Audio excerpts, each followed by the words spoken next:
I think, on the last sessions. And let's start with something different again. Uh, I will be honest, I did my first session in a complete suited, booted, tie, and everything. And I thought I need to get something different.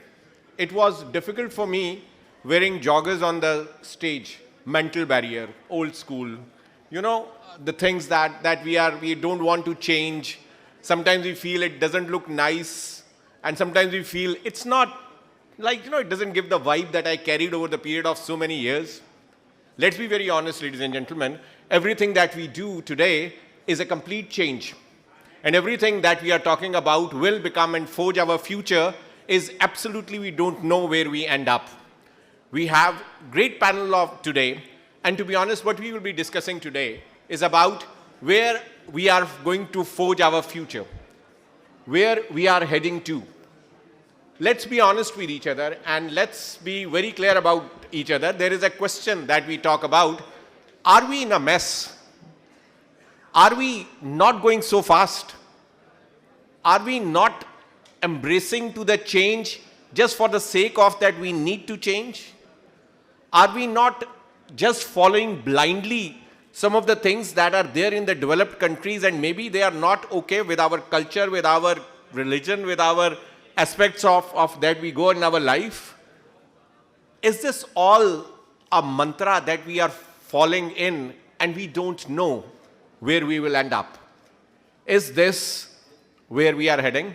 And to be honest, when we come into this technology and future related events, there's a lot of discussion about disruption. There's a lot of discussion how the world is changing. There's a lot of discussion where we are going and heading into. But I say again, are we going right? And that's the question that I will start putting in over today.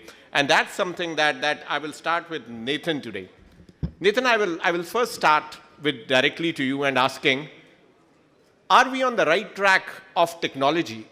Are this disruption that we are talking about, which is running in such a fast pace, is the path to go? Somebody needs to recheck it, and somebody needs to define some policies to check, are we in the right direction? You need to turn it on. Yeah. Thank you for the question. My background is I'm from Sri Lanka, and like in Pakistan, we went through enough challenges in the last 1 year, and we've had to go back and understand whether the fundamentals of what we as a business, we as a country, were doing is correct for the future. One of the things that came out of it is there needs to be a balance. We can be fast to the market, but the market might not be ready for some of the technology. Therefore, we need to reverse. The greatest example is one of the companies that we run is renewable energy. Now, in the West, everybody who was in renewable energy and were converting into renewable energy are reversing, and they're going back into coal power plants and furnace oil plants because they want to get the cost base right. And cost is a driver of a lot of things, including technology. Whereas in Sri Lanka, we've gone on a plan of 70% renewable energy by 2030. And we're looking at bringing down that additional cost of imports of oil and coal and everything else by offsetting it with the sun and the wind that the country has. So I think there is a balance. And when I look at it through my eyes, we are balancing that out in countries like Sri Lanka. We also are looking at regional opportunities. I think COVID has taught a lot of people that having customers and suppliers in two different continents doesn't always help. And therefore, technology in that sense within this region and supporting and supplying within this region is much more lucrative now than ever before. And I think all the regions are looking at it the same way. So you put a very interesting point in. You guys are calibrating yourself. You guys are seeing that if 100% renewable is the direction or not, and we need to see the balance of the cost optimization that we are looking at. I think interesting point, interesting analysis. William, if I come to you, and let me put the question, similar question, but in a different way over here. Do you think that what you are doing today and what future you are predicting for your company, they are aligned? This is exactly what you think will happen on the strategies and the vision that you are driving your company today? Or you feel there are still some unknowns, some uncertainties that may change the future that you are perceiving today? Yeah, so there's always unknowns, right? But we've seen this movie before. So when I started investing in China, the total value of the market for internet and software was about 3 billion. This is 2003, 2004. When I stopped investing in 2018, it was 3.5 trillion. Okay, so I'm not saying that Pakistan is going to have the same pattern, but we are seeing a lot of the same drivers. So since December 2019, when I started investing here, we've invested in 19 companies. Actually now 21, sorry. 5 this year. And those companies have already digitized over 2 million businesses here in Pakistan. We only invested $5 million. Since then, we helped those companies go on to hit break-even, positive unit economics, and raise over 70 million in outside capital. And none of that capital came from anybody in this room.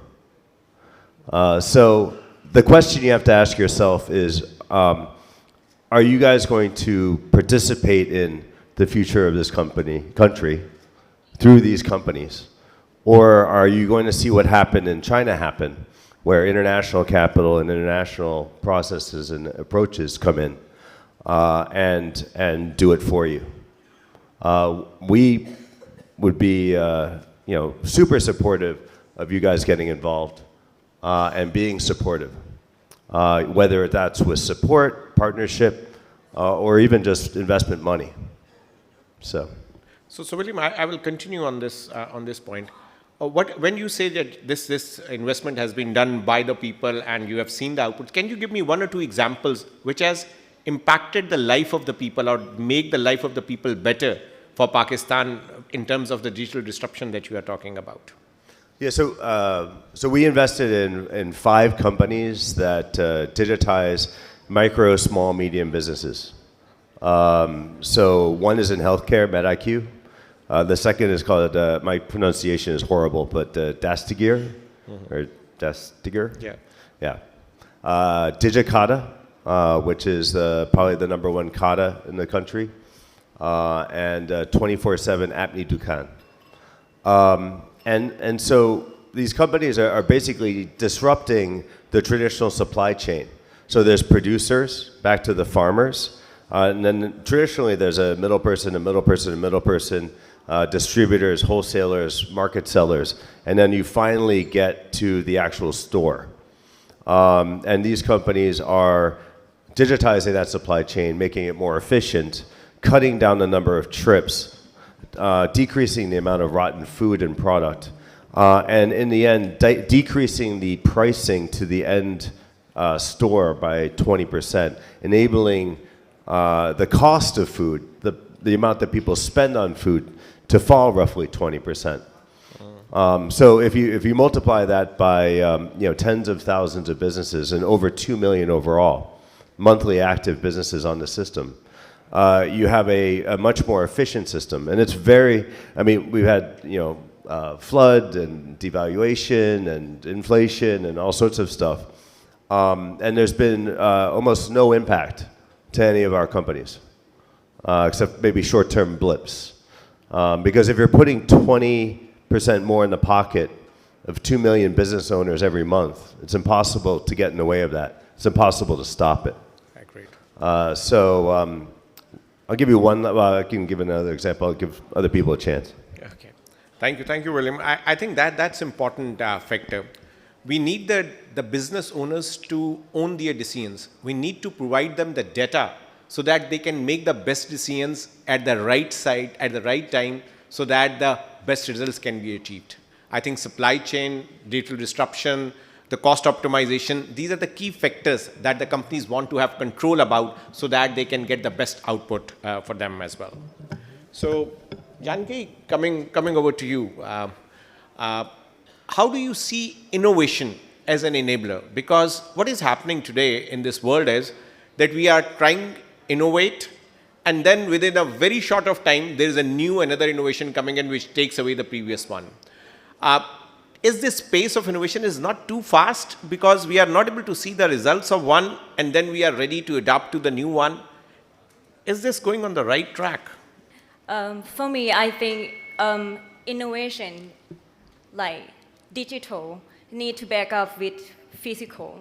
Like people still need to meet face to face in order to make big transaction. Innovation is not the answer of everything. We need innovations to add value in some of the sector, like in Pakistan. Tourism is the key driver to drive more wealth to the regions. So we can add innovation and use digital to promote tourists to Pakistan. So this is the key to improve the economics to these regions.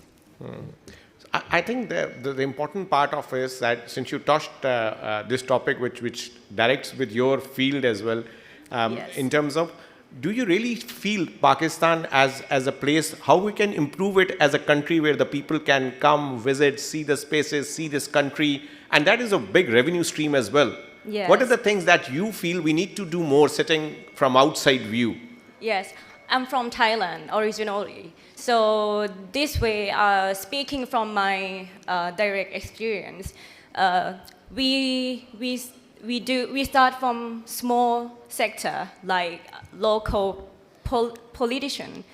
So we support tourists in our hometown from cultural heritage. So I think Pakistan and Thailand, we have this thing in similar. So we can promote from small sector, and the revenue can go directly to the household, you know. Like if we promote with the small sector first, and then this way we can start today. If we think big and then we think about we need to like build a hotel, we need more infrastructure, that thing is a long-term plan, which is it take 5 to 10 years to build infrastructure. But you already have the culture here, which is you can show the world that you have culture, like you can exchange culture.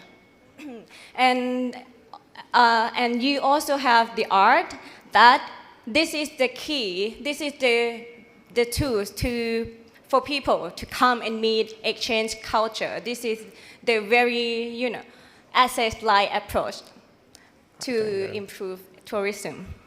I think that's the key. I think in Pakistan, there is so much to see, to be honest. It's not Yes. only the cultures, it's about the beauty, it's about you go to the northern areas, you meet the people and you're able to connect to them. I think that is one area where we need to work very heavily to make it a market showcase as a country that we are. Konstantin, coming to you, you have been running businesses like anything. There's a lot of work that globally is being done on that diversity and inclusion.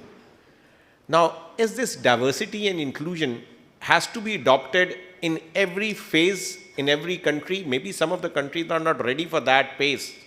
Is this the path that in Pakistan we need to follow right away, or we need to take steps to reach that stage of how you are running your organization in terms of diversity and inclusion, considering you are working as a global company? Thank you for the question. I think diversity needs to be redefined in the local context, right? So I think the idea of having diversity and inclusion with a singular definition is just the false way to go forward. I think there's operational diversity, knowledge diversity, plus all the other diversity that all of us are very much aware of. So for us, I think success is to have multiple viewpoints and multiple opinions that are derived from experience that is very different, rather than checking boxes of how many females do we have involved in this project, how many people from a certain region do we have involved in this project. Really, we view diversity as being a bit more holistic in nature, rather than just to check a box to ensure that we keep our ESG masters happy. And how do you see in a cultural country like Pakistan, how far we can continue this diversity and inclusion that is very much focused in the multinational companies at this point of time? So perhaps I'm not the best person to ask this. I've lived in 6 different countries and come from a fairly diverse background, so ranging from Saudi Arabia to Africa. Wow. To the US. So I think each country has their own journey of what that diversity and inclusion means. Unfortunately, there seems to be pressure externally to force certain elements that the society may not be ready for just yet. And what we try to encourage is for a very natural evolution of previous speakers were talking about knowledge and how knowledge is spreading faster currently. I think once that happens, the desire to have multiple opinions and multiple viewpoints at the table will become natural. And this is the only way that becomes a realistic goal that all of us can achieve. So true. I think you explained it really well. And this agenda of diversity and inclusion is very important, no doubt. But every country has its own trajectory. Every society has its own speed to adopt it. This is all very important, but needs to be done on a speed that the culture, religion, and everything goes along with that one. And it's a difficult path because people goes along on that front. Yes, William, you wanted to say something. Yeah. Yeah, I'll give you an example. So I'm not an expert here. I don't actually live here. But from my understanding, white-collar men spend about 10% of their income commuting to and from work, whereas women spend 30% or more of their income getting to and from work in Pakistan. They have to spend more money so that they have a safe way to get to work without being harassed. So we invested in a company called Buscaro, and they provide the ability to book a seat in a car or a van with vetted drivers at a much lower price, so that people can get back and forth to work, both men and women, in a much cheaper, more efficient, and more predictable way. Now, one of the things that the people in this room can do, if they actually want to make a difference, is contract Buscaro for their employees. The employees can still pay for it because they'll be saving a lot of money getting to and from work, but make that available to them. And so if you want diversity and inclusion, make it so that people don't have to spend 30, 40, 50% of their income getting to and from your workplace. That's absolutely, and I think you gave a good example in terms of how we can make an impact on the society, exactly. Nathan, coming to you, and let me put a question from the Sri Lankan background there. You had some difficult years over there in terms of financial crisis that went into Sri Lanka. What are the learnings that we in Pakistan can take care about, that you felt that if we would have done this thing, we could have nurtured it better, that perhaps we are also in a certain financial situation that we need to take care? My trip here has been like a replay of what's happened in Sri Lanka. You guys are about probably 8 months to a year behind us in what's happened here in Sri Lanka. And the number one thing was the delay in getting the IMF program underway and trying to bring in the policies around taxes, around subsidies and things like that to be in the right place for the subsidies to be released by the IMF. But some of the things that really went against all of us has been, number one, this global slowdown. Number two has been the global interest rate increases. Number three has been the 2 wars that have suddenly turned up. has had an impact on all of us from a consumer point of view, and the export earnings in all these countries have reduced as well, whereas the cost of production has increased. The learning from that is, I think we are relying too much on a lot of Western markets, and there is an opportunity within the regional markets. We have probably close to 4 billion people in a circle of 3 hours from Pakistan, or whether it's Sri Lanka. So one of the things we've done is we've just made in the last 1 year, we've made a massive investment into Pakistan, close to $30 million in aquaculture. We believe that, diversifying our risk in terms of having all our business in Sri Lanka and India and Pakistan will give us a better opportunity in this region. We don't need potentially Western companies coming in and setting up in our region to be providing for the region. So we've taken a regional approach. We've done the same thing with energy. We've taken a regional approach. And what it's done is that yesterday and day before, I was in different parts of Pakistan on the coast, looking at various pieces of land, various fishing communities, and understanding how we have created jobs for them, and how we have been able to bring the farmers back into the fishermen back into a supply chain that's really creating export. So suddenly we've been able to go from 0 exports when we invested in January to millions of dollars of exports by the end of this year. And this business is going to be the 3rd largest shrimp farm in the world. And creating that export opportunity is a key part of getting out of the hole that we're all in. And I think the private sector here has to really look at opportunities where resources are available and you're not bringing in inputs from other parts of the world for export, where resources are available in the country to really create export opportunities. The second thing that's we're doing in Sri Lanka is really privatizing all the state sector businesses, because state should not be in business. State should be supporting business. And the privatization, everything from airlines to hotels to properties, is being completely privatized, and very openly privatized through IFC and ADB and people like that, so that it's a clear mandate to be able to look at the debt situation. The third and final point is really using opportunities around debt to carbon swaps and getting that in the front of consumers or big companies around the world, looking at things like creating, we're in shrimp farming, as I said, looking at mangroves, we're in renewable energy, looking at carbon credits in those, how the government can help in swapping some of those carbon offsets for their debt as well. So I think those are the 3 things that I would think Pakistan should start looking at.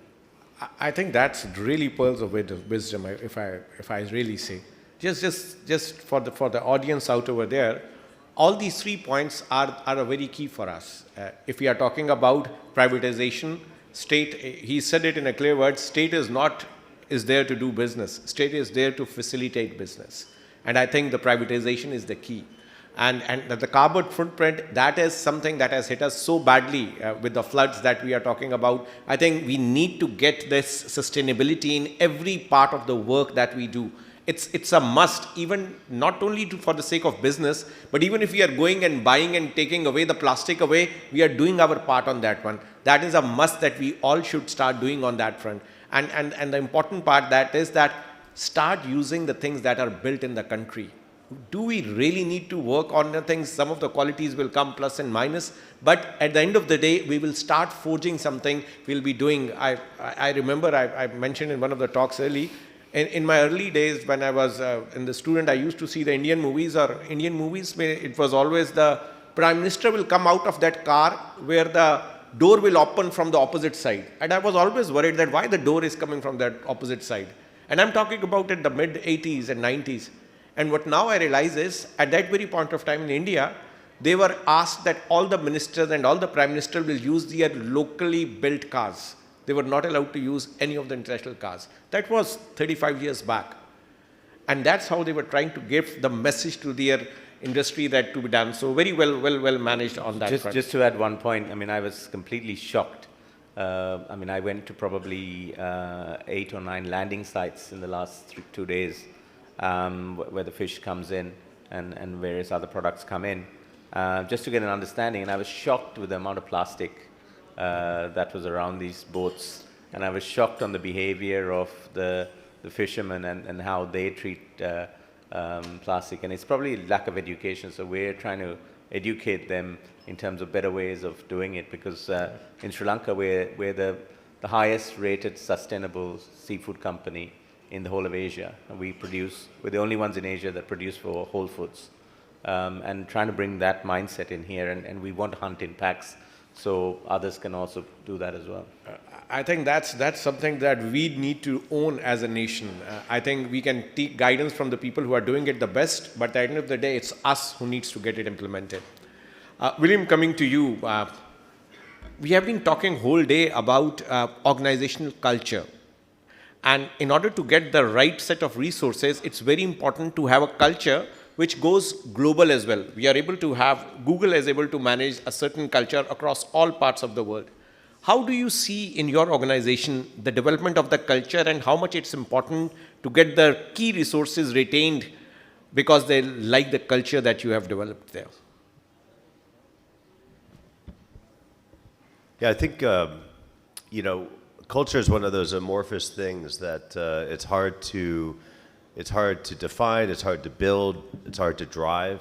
When I started the organization, or with the organization, there's 4 of us. Now we're not huge, but we have over 40 in a community of over 600. And I think that the thing for, in Islamabad, it's called the leaders in Islamabad, but the people in this room are leaders, and you have to start from yourselves, right? If you do not live the culture that you want your team to follow, you can't expect that change to happen. So you have to do it first, and keep on driving it. If you continue to do things the old way, or the way that feels comfortable, you're not going to end up disrupting and recreating and driving a revolution. You're just going to end up being disrupted yourself and put to the wayside. Lead from the front. I think, and that's important for the organizations today, because we are part of a certain transformation. And when we are part of a transformation, it is coming as a digital transformation, but actually it's a cultural transformation. It is asking people to change, and the change is very difficult. For the people to do something and change something that they are doing over the period of years, and asking them to change because the digital disruption has come in, that is but that is the right thing to do as well. It's all about how we are developing the culture of the organization, and I think culture will really define how the organization drives itself there.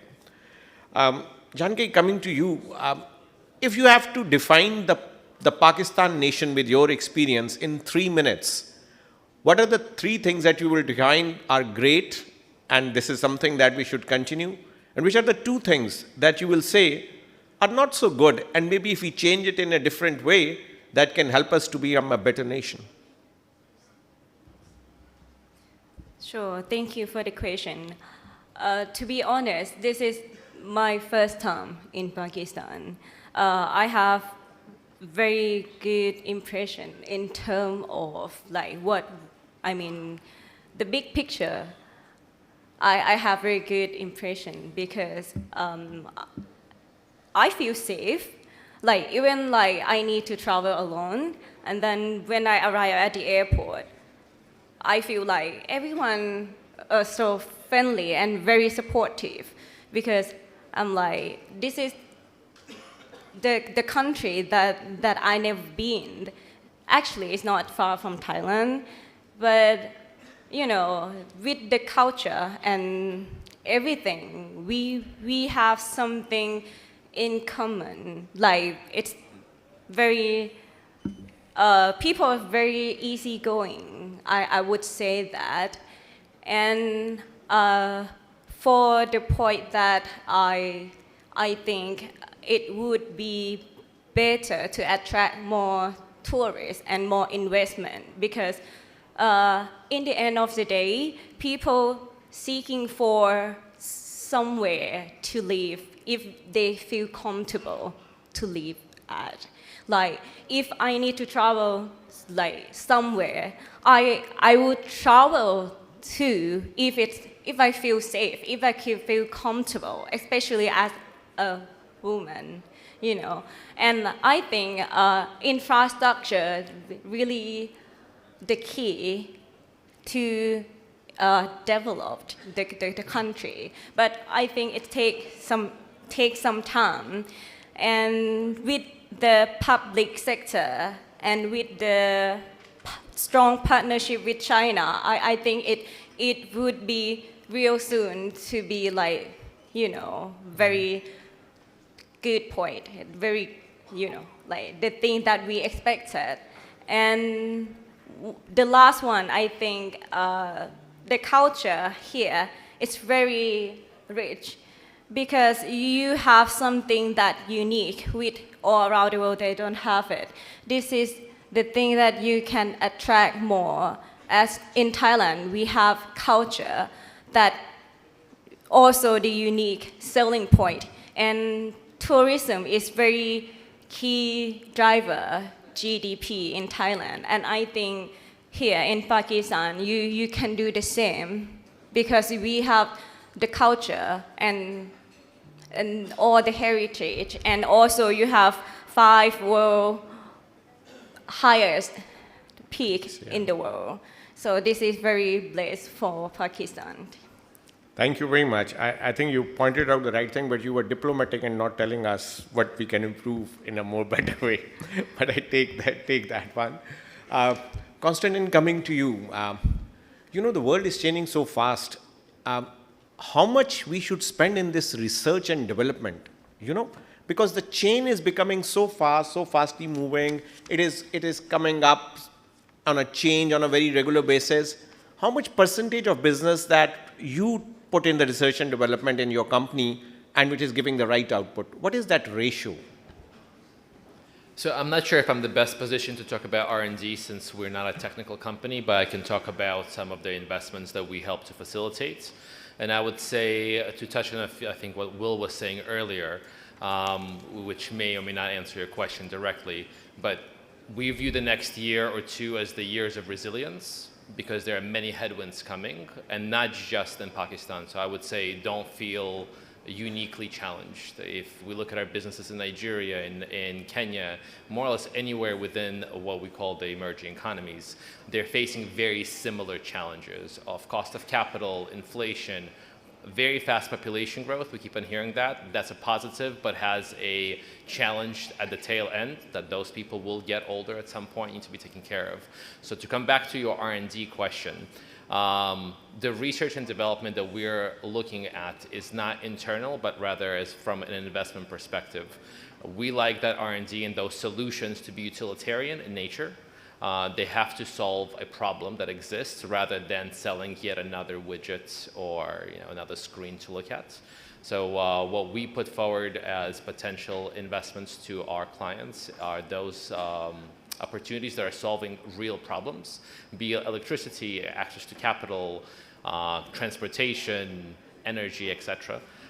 And so we definitely look at the companies that are investing heavily into R&D. Now, R&D for the sake of R&D is once again not something that we're huge fans of. Again, utility is the main driver. Additionally, I would say in terms of the challenges, you keep on trying to get people to talk about challenges. I'm happy to discuss them. Like I come from I grew up in the Soviet Union, fell apart. The 90s were a wild ride for us. I've lived in Kenya, I've lived in Nigeria, I've lived in Saudi Arabia. So I've seen the good, the bad, and the different cycles. I would say that everything is cyclical. And when we talk about resiliency, and that's what I started with, that it means that the companies have to be prepared and ready to face adversity, and those that survive will be better for it. And just because number of companies fail does not mean that it was the failure of the government. it means that those companies didn't see a risk that was around the corner and were not ready. So what we like to also look at outside of the resilient companies is also to really pay close attention to policy, and policy that is that enables the companies to succeed, be agile and nimble. So the government does play a very important role in enabling success rather than controlling success. Good. I think you nailed it by saying it's very important that they need to help, the governments need to help and support the businesses, define the criteria, define the policies, and then the businesses need to run by their own. I will put one question to all of you, and we'll give 1 minute each. Constantine, I will start from you this time, asking what is the key message that is required to see the big picture that we are talking today for Pakistan that you want us to focus on? And this is the same question for everybody. It's just that sitting on with your experience, where you want us to focus about today. Pay attention to details Yes. rather than just the big picture. I think details and failing at the small things will ensure failure at the big thing, whatever it is that you're trying to accomplish.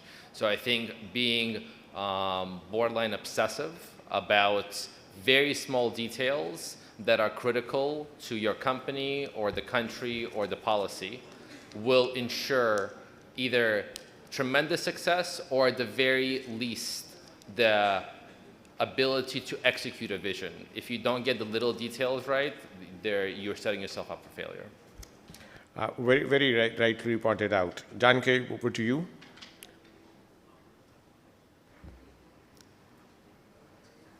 I would say that if you focus on small sector as well, like if you focus on individual, like I said, in Thailand we focus on small sector, and then the revenue it goes directly to the population.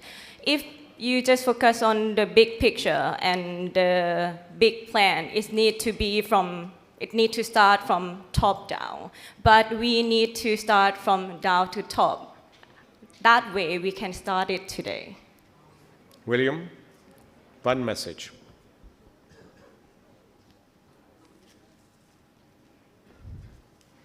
Uh-oh.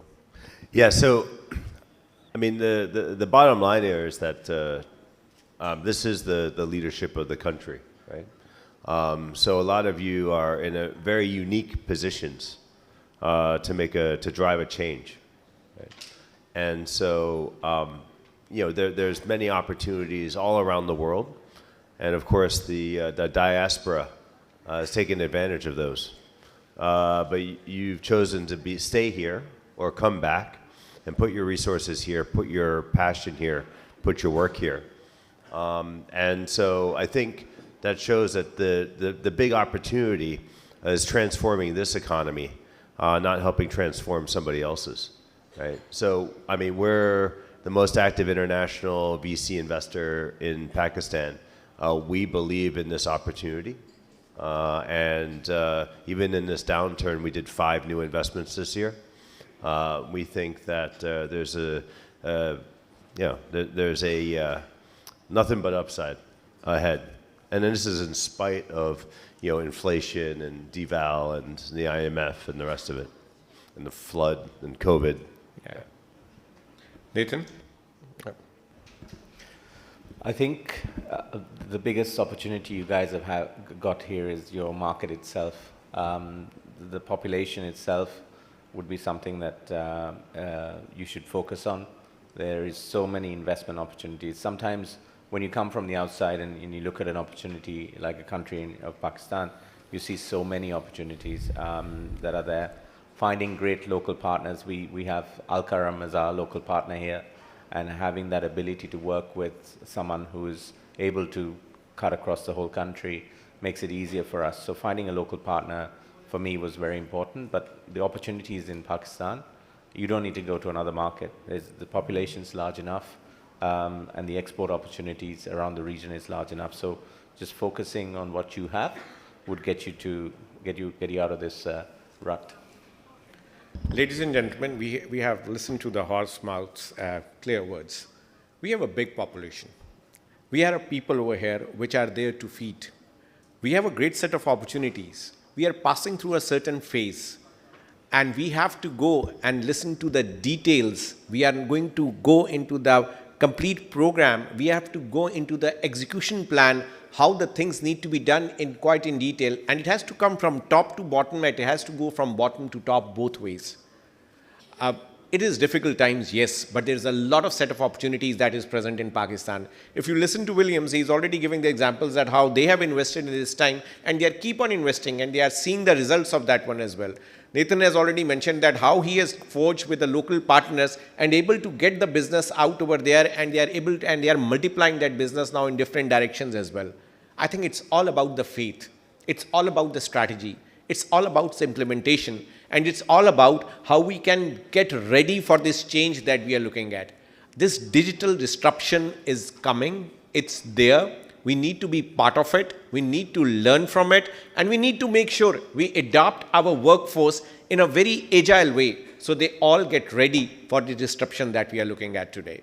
So thank you very much, ladies and gentlemen. I think we love the panel and love that international experience that you brought to the table over here as well. So change is inevitable. It's adapting to the change. That's the challenge. And as Malcolm X said, tomorrow belongs to those who prepare for it today. So thank you very much. This was a brilliant session. All our worthy speakers and panelists, William, Nathan, Constantine, and Chanchai, and our brilliant moderator, Saqib. Thank you for closing TFS Day 1 on this hopeful note of leading us into the future. Now we are going to present souvenirs, books and gifts to our speakers and to the moderator. I'd like to request Asfar Ehsan to please join us on the stage. I'd also like to invite Major General Shehzad Naeem Khan, retired, Chief Public Affairs Officer, Nutshell Group. Please join us on the stage, sir. To present the souvenirs, I'd like to request Mr. Umar Ehsan Khan, CEO, Tollens. Please join us on the stage, sir. All right, so Umar Saab, request to please first present the souvenirs to William Baubin.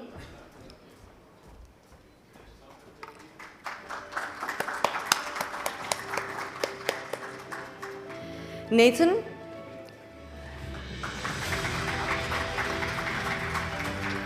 Next is Constantine.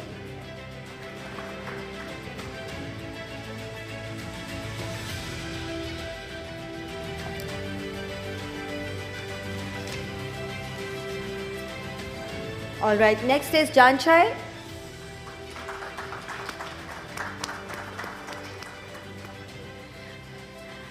And last but not the least, Saqib, would you like another fragrance pack? I think you can take one for your better half as well.